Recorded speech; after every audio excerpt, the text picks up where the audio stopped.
Good morning po sa inyo lahat. Isa pang muli yugto na ating Daily Bible Blessings. Pamagat po ng ating aralin ngayong umaga ay ang paghingi at ang paglilingkod. Ang paghingi at ang paglilingkod.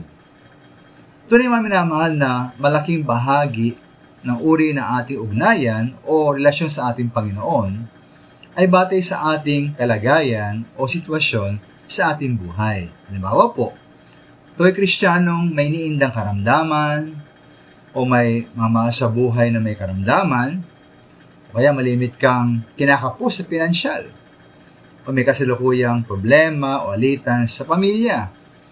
Kaya malaking bahagi po, malamang na iyong being Kristiyano ay pagtawag sa ating Diyos at paghingi ng kanyang tulong.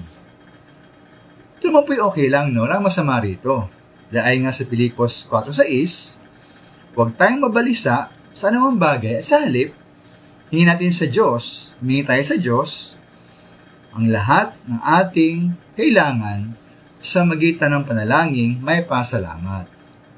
Ngayon po nawa mga minamahal, no? Huwag lamang tayong hingi na hingi sa kabila ng ating kalagayan sa buhay. Dahil po kahit nga ang isang biyudang mahirap ay sa Mark 12:42 ay nakapagbigay ng 2.50 sentimo sa templo. Kaya maminamahal kahit gano'n tayo kahirap, makakasamba at makapaglilingkod pa rin tayo sa ating Diyos. Ngayon po sa kabilang banda naman, ikaw naman ay Kristiyanong sapat, sa pinansyal, malusog, at may masaya at maayos sa pamilya, maaari mo malaking bahagi naman ng inyong being Kristiyano ay ang paglilingkod sa Diyos.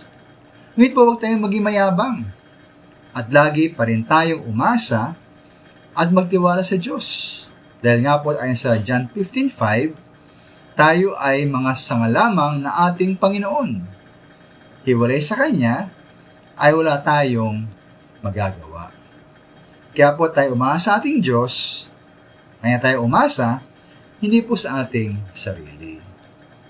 Kaya may namahal, anumang uring Kristiyano tayo, anuman ang ating kalagayan sa buhay, mahirap man o komportable, tayo po'y tumawag, humingi, at sumandal sa ating Diyos. Tayo rin po ay maglingkod at tumulong po sa gawain.